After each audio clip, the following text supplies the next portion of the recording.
Hello दोस्तों, स्वागत है आपका हमारे YouTube channel mission lecture UK 2025 पर। तो दोस्तों, आज हम क्लास स्टार्ट कर रहे हैं उत्तराखंड प्रवक्ता हिंदी की, जिसको हम सिलेबस के अकॉर्डिंग क्लास वाइज आपको प्रोवाइड कराएंगे।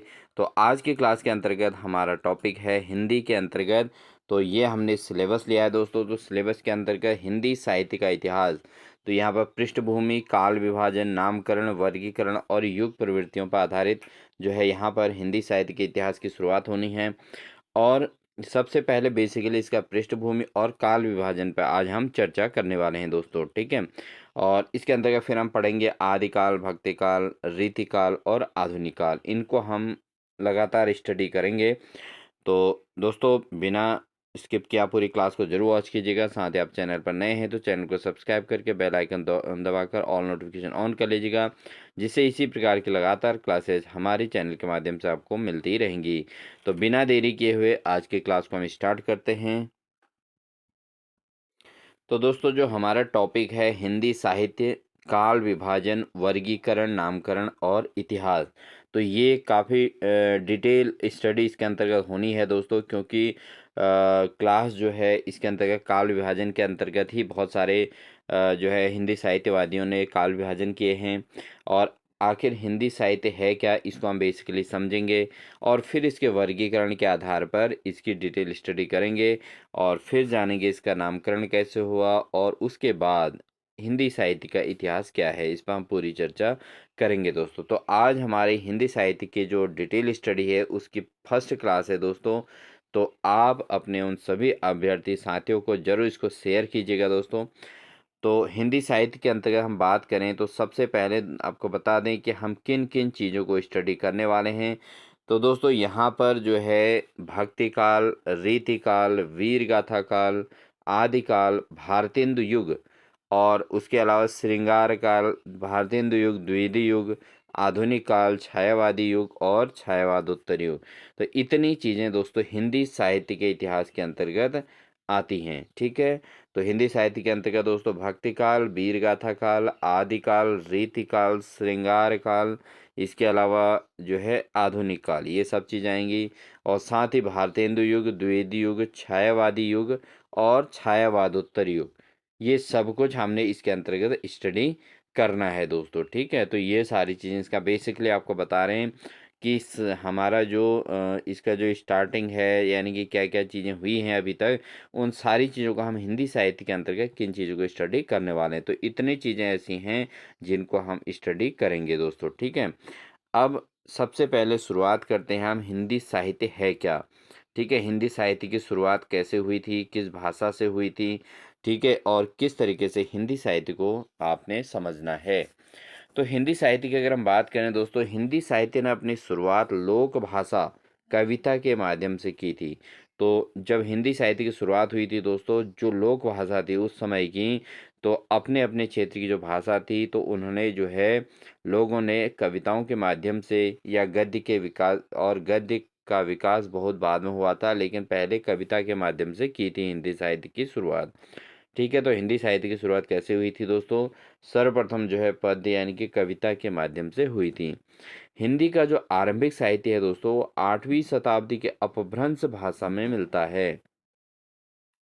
तो इसका जो आरंभिक साहित्य जो माना गया है वो 8वीं शताब्दी के अपभ्रंश भाषा के अंतर्गत दोस्तों यहाँ पर जो है हिंदी साहित्य की शुरुआत को माना गया है। हिंदी भाषा और विश्व में सर्वाधिक बोली जाने वाली भाषाओं में से एक है। इसकी जड़ें प्राचीन भारत की संस्कृत तक जाती हैं।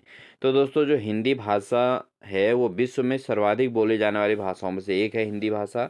और इसकी जड़ें दोस्तों कहाँ से मानी जाती हैं, प्राचीन भारत की संस्कृत से, ठीक है। तो हिंदी की जो बेस है, यानी कि जो उसकी जड़ें हैं, वो कहाँ से हैं दोस्तों, वो संस्कृत से मानी जाती है, ठीक है, और वो भी प्राचीन भारत की संस्कृत से, ठीक है। परंतु मध्ययुगीन भारत के अंतर्गत अवधी, मागधी और अर्धमागधी तथा मारवाड़ी जैसी भाषाओं के साहित्य को हिंदी का आरंभिक साहित्य माना जाता है। तो जब मध्ययुगीन भारत की बात आई दोस्तों, मध्ययुगीन भारत में किसको माना गया, अवधी हो गई, अवधी भाषा हो गई, मगधी भाषा हो गई, ठीक है, और उसके अलावा अर्धमागधी भाषा हो गई, मारवाड़ी हो गई, ये भाषाओं के साहित्य को हिंदी का आरंभिक साहित्य फिर माना जाने लग गया। तो सर्वप्रथम हिंदी का जो आरंभिक साहित्य का जो हिंदी का आरंभिक साहित्य माना जाता है वो तो भारत की संस्कृत को माना जाता है, ठीक है। लेकिन बाद में जो मध्ययुगीन भारत के अंतर्गत अवधी हो गई, मागधी हो गई, अर्धमागधी हो गई, मारवाड़ी होगी, इन भाषाओं के साहित्य को हिंदी का आरंभिक साहित्य जो है माना जाता है दोस्तों, ठीक है। इनको आप जरूर नोटिस कर लीजिएगा। बात करते हैं दोस्तों हिंदी साहित्य के जो इतिहास की, जो बेसिक इतिहास की बात करें तो हिंदी में 3 प्रकार का साहित्य मिलता है दोस्तों। एक तो गद्य साहित्य, पद्य साहित्य और चंपू, ठीक है। तो हिंदी साहित्य के इतिहास के अंतर्गत 3 चीज़ें आती हैं।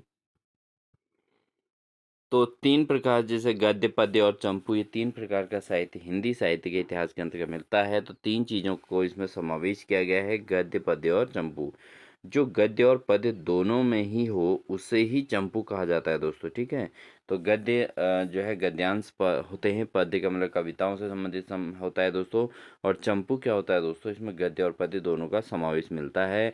तो गद्य और पद्य दोनों का समावेश जिसमें है उसे चंपू कहते हैं। खड़ी बोली की जो पहली रचना कौन सी है, इस विषय में विवाद है, लेकिन अधिकांश साहित्यकार जो है लाला श्रीनिवास दास द्वारा लिखे गए उपन्यास परीक्षा गुरु को ही हिंदी की पहली प्रमाणिक गद्य रचना मानते हैं। तो दोस्तों सबसे पहले हिंदी साहित्य के अंतर्गत खड़ी बोली की जो पहली रचना कौन सी है, इसमें तो विवादित रहा है। लेकिन अगर हम बात करें तो हिंदी साहित्य के अंतर्गत लाला श्रीनिवास दास द्वारा लिखे गए जो उपन्यास है, जिसको परीक्षा गुरु के नाम से कहा जाता है, तो परीक्षा गुरु नामक जो उपन्यास है दोस्तों, लाला श्रीनिवास दास की रचना है, इसको पहली प्रमाणिक गद्य रचना माना जाता है। तो हिंदी की पहली प्रमाणिक गद्य रचना कौन सी है दोस्तों, वह है परीक्षा गुरु। और ये इसके रचनाकार कौन है, ये उपन्यास है और इसके रचनाकार है लाला श्रीनिवास दास, ठीक है दोस्तों। उम्मीद है आपको समझ में आ रहा होगा। हिंदी साहित्य का जो आरंभ 8वीं शताब्दी से माना जाता है दोस्तों। कब से, 8वीं शताब्दी से, जिसको हम पहले भी कर चुके हैं चर्चा। तो 8वीं शताब्दी से जो हिंदी साहित्य का आरंभ माना जाता है, यह वह समय है जब सम्राट हर्ष की मृत्यु के बाद देश में अनेक छोटे छोटे केंद्र जो है शासन केंद्र स्थापित हो रहे थे और परस्पर हर संघर्षरत रहा करते थे, ठीक है दोस्तों। तो 8वीं शताब्दी के टाइम से ही हिंदी साहित्य का आरंभ माना जाता है। और यह समय जब सम्राट हर्ष की मृत्यु के बाद देश में अनेक छोटे छोटे शासन केंद्र स्थापित हो गए थे, जो परस्पर संघर्षरत रहा करते थे और मुसलमानों से भी इनकी टक्कर होती रहती थी, ठीक है दोस्तों। तो ये सारी चीज़ें हैं हिंदी साहित्य की शुरुआत में हुआ था दोस्तों। हिंदी साहित्य में के अब तक जो लिखे गए इतिहासों में आचार्य रामचंद्र शुक्ल द्वारा लिखे गए हिंदी साहित्य का इतिहास को सबसे प्रामाणिक और व्यवस्थित इतिहास माना जाता है। तो हिंदी साहित्य का जो सबसे प्रामाणिक और व्यवस्थित इतिहास है, किसका है दोस्तों, वह है आचार्य रामचंद्र शुक्ल का, ठीक है। तो ये दूसरा क्वेश्चन हो जाता है तैयार। चूंकि हिंदी साहित्य का सबसे प्रामाणिक गद्य कौन सा है दोस्तों, वह है परीक्षा गुरु, और जो लाला श्रीनिवास दास की रचना है दोस्तों। और यहाँ पर जो है अब तक के हिंदी के साहित्य के जो इतिहासों में उसमें सबसे प्रामाणिक जो व्यवस्थित इतिहास माना जाता है, वो आचार्य रामचंद्र शुक्ल का इतिहास माना जाता है। आचार्य शुक्ल जी ने इसे हिंदी शब्द सागर की भूमिका के रूप में लिखा था। तो रामचंद्र शुक्ल ने इसको किस रूप में लिखा था दोस्तों, हिंदी शब्द सागर की भूमिका के रूप में लिखा था, और जिसे बाद में स्वतंत्र पुस्तक के रूप में 1929 ईस्वी में जो है कराया गया था, ठीक है। तो इसको हिंदी शब्द सागर की भूमिका के रूप में लिखा था आचार्य रामचंद्र शुक्ल ने, और उसके बाद स्वतंत्र पुस्तक के रूप में इसको कब लाया गया था, 1929 में। तो 1929 में दोस्तों आचार्य रामचंद्र शुक्ल की हिंदी साहित्य के इतिहास को हिंदी शब्द सागर की भूमिका के रूप में लिखा गया था, और उसके बाद दोस्तों इसको 1929 में जो है स्वतंत्र पुस्तक के रूप में इसको प्रकाशित कर दिया गया था। आचार्य शुक्ल ने गहन शोध और चिंतन के बाद हिंदी साहित्य के पूरे इतिहास पर प्रकाश डाला है।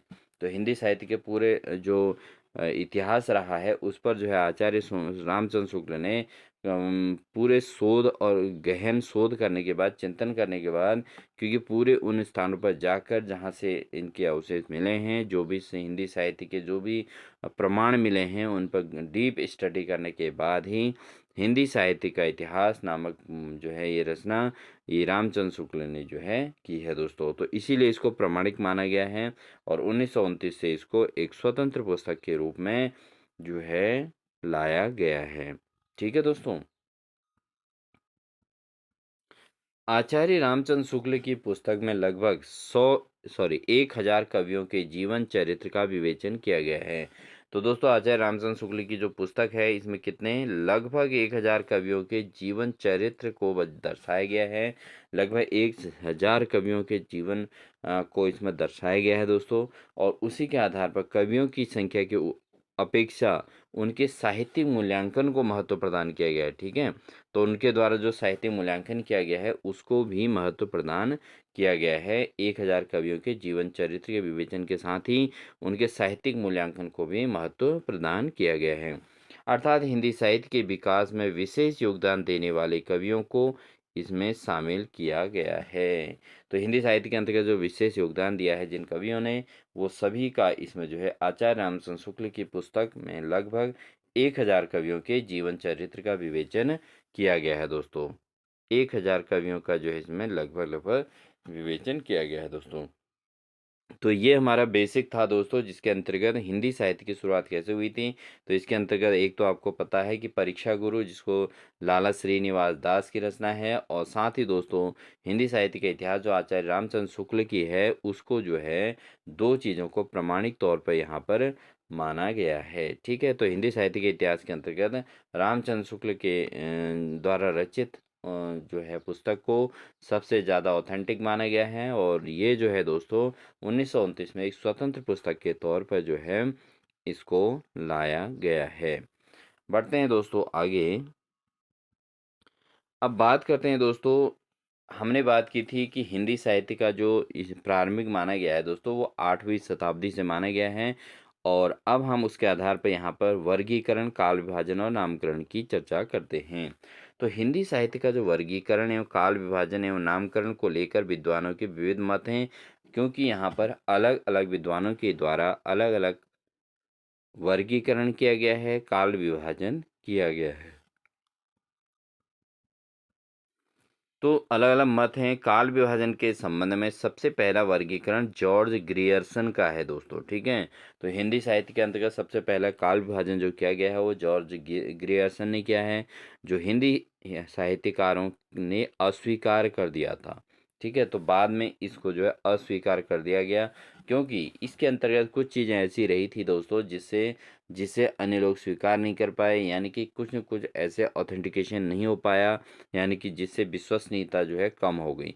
तो बाद में जो है अन्य साहित्यकारों ने दोस्तों इसको स्वीकार कर दिया, और अन्य साहित्यकारों ने अपने हिसाब से जो है अन्य प्रकार का काल विभाजन जो जो है प्रूफ हो सका, वो चीज़ उन्होंने फिर लाए, जिससे जॉर्ज ग्रियर्सन का जो है काल विभाजन जो है अस्वीकार हो गया था दोस्तों। लेकिन काल विभाजन के संबंध में सबसे पहला अगर क्वेश्चन आए कभी, तो काल विभाजन के हिसाब से सबसे पहले योगदान किसका है? जॉर्ज ग्रियर्सन का है दोस्तों।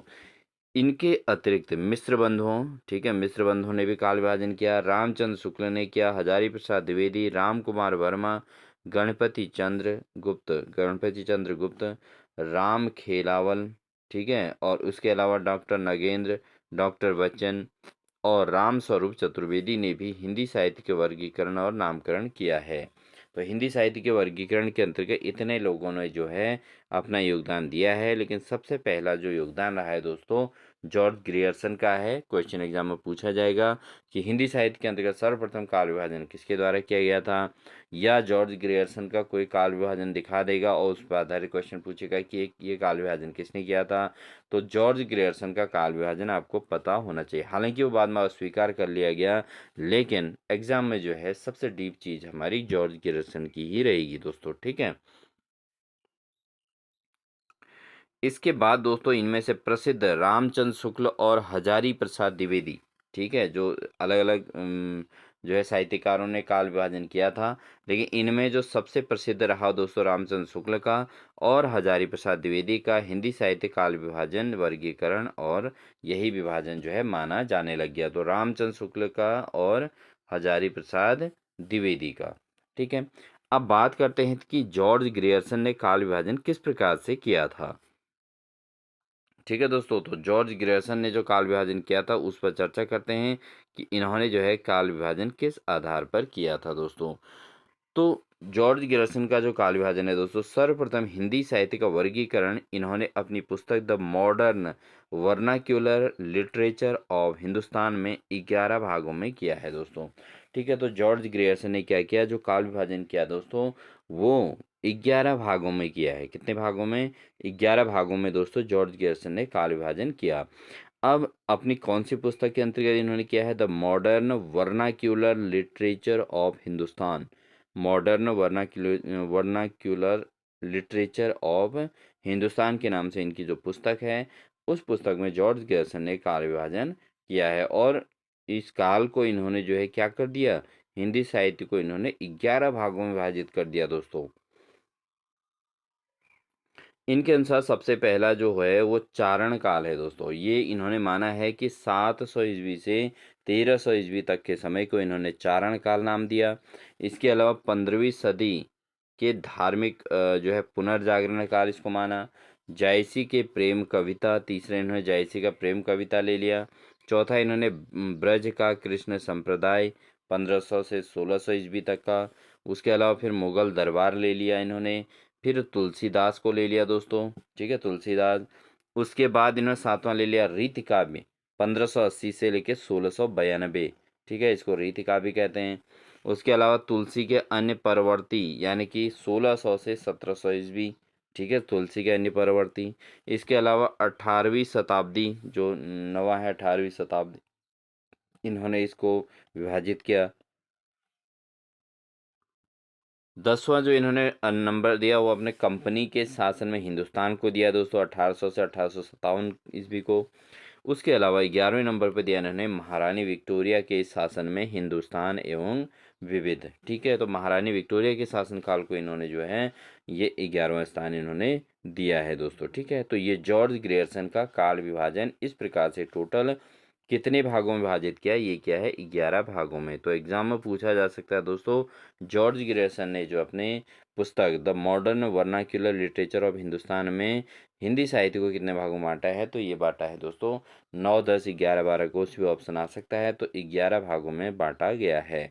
अब 11 भाग क्या क्या हैं, इस पर हम पूरी चर्चा कर चुके हैं दोस्तों। ठीक है, अब बढ़ते हैं दोस्तों आगे। जो मिस्र बंधुओं ने काल विभाजन किया है उस पर हम चर्चा करते हैं। तो मिस्र बंधुओं ने काल विभाजन किस प्रकार से किया है, तो मिस्र बंधुओं ने के द्वारा लिखी पुस्तक मिस्र बंधु विनोद। ठीक है, मिस्र बंधुओं के द्वारा लिखी जो पुस्तक का नाम है क्या है दोस्तों, मिस्र बंधु विनोद, यानी 1913 में इन्होंने जो है ये बुक है। तो इसका वर्णन है और मिस्र बंधुओं द्वारा किया गया वर्गीकरण इस प्रकार से है। तो मिस्र बंधुओं ने दोस्तों थोड़ा इसमें इम्प्लीमेंट किया और जो है इसको टोटल 5 भागों में विभाजित कर दिया मिस्र बंधुओं ने। तो मिस्र बंधुओं ने हिंदी साहित्य के काल विभाजन कितने भागों में किया दोस्तों, टोटल 5 भागों में किया है। पहला भाग इन्होंने प्रारंभिक काल माना, दूसरा मध्यकाल और तीसरा अलंकृत काल, चौथा परिवर्तन काल और पांचवा इन्होंने वर्तमान काल को इम्पोर्टेंस दिया है दोस्तों। ठीक है, जो प्रारंभिक काल इन्होंने माना है दोस्तों, वो माना है पूर्व प्रारंभिक और उत्तर प्रारंभिक। ठीक है, पूर्वारंभिक और जो है उत्तरारंभिक इन्होंने काल माना है। जो पूर्वारंभिक काल है दोस्तों 643 से 1286 ईस्वी है, और उत्तरारंभिक काल जो है 1286 से 1387 है। ठीक है, तो ये दो इन्होंने जो है प्रारंभिक काल के अंतर्गत पूर्वारंभिक काल और उत्तरारंभिक काल, तो ये दो चीज़ें इन्होंने मानी है। तो पूर्वारंभिक काल दोस्तों 643 से 1286, और उत्तरारंभिक काल जो है 1286 से लेके 1387 ईस्वी इन्होंने माना है। ठीक है, और बात करते हैं माध्यमिक काल कहाँ से कहाँ तक माना है दोस्तों। इन्होंने माध्यमिक काल को भी दो भागों में बांट दिया, एक पूर्व माध्यमिक काल और एक प्रौढ़ माध्यमिक काल। ठीक है दोस्तों, ये मान लिया। ठीक है, तो पूर्व माध्यमिक काल 1388 से 1503 ईस्वी और प्रौढ़ माध्यमिक काल जो है 1504 से लेकर 1623 ईस्वी को इन्होंने जो है माध्यमिक काल के अंतर्गत दो भाग में बनाए, पूर्व माध्यमिक काल और प्रौढ़ माध्यमिक काल। ये दोनों काल इनके माध्यमिक काल के अंतर्गत आते हैं दोस्तों, मिस्र बंधुओं के द्वारा। ठीक है, उसके बाद इन्होंने तीसरा जो काल विभाजन किया है दोस्तों, वो क्या है, अलंकृत काल। अलंकृत काल के अंतर बात करें तो पूर्व अलंकृत काल है, जिसको 1624 से 1733 ईस्वी को पूर्व अलंकृत काल इन्होंने माना, यानी कि अलंकारों वाला काल। और उसके बाद उत्तर अलंकृत काल यानी कि 1734 से लेके 1832 ईस्वी के काल को इन्होंने उत्तर अलंकृत काल माना है दोस्तों। ठीक है, इसको आप जरूर नोट कर लीजिएगा, क्योंकि हिंदी के अंतर्गत जब आपका एग्जाम होगा तो काफ़ी चीज़ें बहुत डीपली भी पूछी जा सकती हैं दोस्तों। ठीक है, तो यहाँ पर मिस्र बंधु की जो काल विभाजन है, मिस्र बंधु विनोद के नाम से इनकी पुस्तक है, 1913 में वर्णित है, प्रकाशित हुई। और उसके बाद दोस्तों इसके अंतर्गत, इस बुक के अंतर्गत इन्होंने जो है काल विभाजन, प्रारंभिक काल, माध्यमिक काल और अलंकृत काल, तीन काल विभाजन ये हैं। चौथा दोस्तों इन्होंने परिवर्तन काल के नाम से किया है, 1833 से 1868 ईस्वी। ठीक है, 1833 से 1868 है। उसके बाद लास्ट इन्होंने माना है वर्तमान काल, और वर्तमान काल दोस्तों कब से, 1869 ईस्वी से अब तक। ठीक है, 1869 से दोस्तों अब तक का जो काल है, इसको इन्होंने वर्तमान काल की श्रेणी में रखा है। तो ये हो गया हमारा मिस्र बंधुओं के काल विभाजन। तो आपने देखा जॉर्ज ग्रियर्सन ने काल विभाजन 11 भागों में किया है, मिस्र बंधुओं ने जो है काल विभाजन दोस्तों टोटल 5 भागों में मिस्र बंधुओं ने काल विभाजन किया है। अब बढ़ते हैं दोस्तों आगे, रामचंद्र शुक्ल का जो काल विभाजन है इस पर हम चर्चा करेंगे। तो रामचंद्र शुक्ल के काल विभाजन को दोस्तों इतिहास के अंतर्गत, हिंदी साहित्य के इतिहास के अंतर्गत एक ऑथेंटिक काल विभाजन माना गया है। तो आचार्य रामचंद्र शुक्ल ने अपने हिंदी साहित्य के इतिहास 1927 ईस्वी, जिसका प्रकाशन 1929 में हुआ था, इसको जो है ये अपने हिंदी साहित्य के इतिहास के अंतर्गत दोस्तों नामक ग्रंथ में पहली बार हिंदी साहित्य का सटीक और वैज्ञानिक वर्गीकरण किया है। तो रामचंद्र शुक्ल का जो वर्गीकरण है दोस्तों, काल विभाजन जो है, इसको जो है बिल्कुल एक ऑथेंटिक माना गया, और साथ ही इसको साइंटिफिक भी इसका रीजन इन्होंने दिया है, इनके वैज्ञानिक दृष्टिकोण से भी इसको सत्यापित किया है आचार्य रामचंद्र शुक्ल ने। तो ये एक प्रकार एक सटीक जो है काल विभाजन है, और वैज्ञानिक वर्गीकरण भी इसका बिल्कुल सटीक रहा है। तो इसके अंतर्गत रामचंद्र शुक्ल का जो काल विभाजन है दोस्तों, सबसे पहले इन्होंने दिया है वीर गाथा काल, फिर कहा है पूर्व मध्यकाल, फिर उत्तर मध्यकाल, फिर गद्यकाल। ठीक है, ये 4 भागों में इन्होंने बांटा है। तो हमने देखा दोस्तों अभी तक जो है जॉर्ज ग्रियर्सन ने 11 भागों में बांटा, उसके अलावा जो है मिस्र बंधुओं ने 5 भागों में बांटा था, और अब रामचंद्र शुक्ल ने जो काल विभाजन किया है दोस्तों, वो टोटल 4 भागों में किया है, और जिसको जो है इसको एक सटीक और साइंटिफिक वर्गीकरण इसको माना गया है। और इन्होंने अपनी जो पुस्तक है, रामचंद्र शुक्ल की जो पुस्तक है हिंदी साहित्य का इतिहास, जो 1929 में प्रकाशित हुई, उसके अंतर्गत इन्होंने हिंदी साहित्य का काल विभाजन 4 भागों में किया है दोस्तों। ठीक है, अब वीर गाथा काल, जिसको आदिकाल नाम भी दिया है, तो वीर गाथा काल दोस्तों 1050 से लेके 1375 तक इन्होंने वीर गाथा काल इसको माना है। ठीक है, तो इसमें वीरता से संबंधित जो है साहित्य को इम्पोर्टेंस दी गई है। उसके अलावा पूर्व मध्यकाल, जिसको भक्ति काल कहा गया है दोस्तों, तो ये जो है कब से कब तक, 1375 से 1700 इन्होंने माना है आचार्य रामचंद्र शुक्ल ने। ठीक है, तो ये सारी चीज़ें आपको याद करनी पड़ेंगी दोस्तों, क्योंकि एग्जाम में आपसे पूछा जा सकता है कि रामचंद्र शुक्ल का जो काल विभाजन है कब से कब तक है। दूसरा ये पूछा जा सकता है कि रामचंद्र शुक्ल ने पूर्व मध्यकाल जो है भक्ति काल कब से कब तक माना है। ठीक है, तो वो 1375 से 1700 माना है। उसके बाद उत्तर मध्यकाल, जिसको रीतिकाल भी कहते हैं दोस्तों, वो माना है 1700 से 1900 तक। कहाँ से कहाँ तक, 1700 से 1900 तक उसको उत्तर मध्यकाल, जिसको रीतिकाल नाम भी दिया गया है दोस्तों। ठीक है, उसके अलावा जो गद्य काल है, जिसको आधुनिक काल भी कहते हैं दोस्तों, ये कब से है, ये है दोस्तों 1900 से लेके अब तक। ठीक है, तो 1900 से अब तक का जो है इसको रामचंद्र शुक्ल ने गद्य काल यानी कि आधुनिक काल की इसकी संज्ञा दी है दोस्तों। ठीक है, तो ये रामचंद्र शुक्ल का काल विभाजन है दोस्तों। इसके अंतर्गत टोटल कितने भागों में बाँटा गया है? केवल 4 भागों में। तो बहुत साधारण से शब्दों में, बहुत साधारण सी उसमें जो है रामचंद्र शुक्ल ने हिंदी साहित्य का वर्गीकरण कर दिया और इसकी एक सटीक और वैज्ञानिक दृष्टिकोण से इसको किया है। इसलिए हिंदी साहित्य में रामचंद्र शुक्ल के काल विभाजन को जो है सटीक माना जाता है। बढ़ते हैं दोस्तों आगे। अब बात आती है दोस्तों रामचंद्र शुक्ल के काल विभाजन के बाद आते हैं एक अन्य ऑथेंटिक जो काल विभाजन हुआ है, वो है हजारी प्रसाद द्विवेदी के द्वारा। ठीक है, हजारी प्रसाद द्विवेदी जो है हिंदी साहित्य के एक अच्छे साहित्यकार रहे हैं और इन्होंने भी काल विभाजन किया है दोस्तों। इन्होंने रामचंद्र शुक्ल का जो विभाजन है उसी को स्वीकार किया, लेकिन उसमें कुछ काल विभाजन में थोड़ा सा परिवर्तन किया है दोस्तों। ठीक है, तो हजारी प्रसाद द्विवेदी का काल विभाजन भी हिंदी साहित्य में ऑथेंटिक माना जाता है। और ये जो है दोस्तों, ये किसके आधार पर है? ये रामचंद्र शुक्ल का काल विभाजन ही इन्होंने स्वीकार किया। उसमें कुछ माइनर चेंजेस किए हैं, थोड़ा सा परिवर्तन किए हैं। वो परिवर्तन क्या है उस पर हम चर्चा करते हैं। तो सबसे पहले इन्होंने भी 4 भागों में हिंदी साहित्य को बांटा है, जैसे रामचंद्र शुक्ल ने बांटा था, जबकि जॉर्ज ग्रियर्सन ने टोटल 11 भागों में, और उसके बाद जो है मिश्र बंधु ने टोटल 5 भागों में जो है हिंदी साहित्य को काल विभाजन किया था।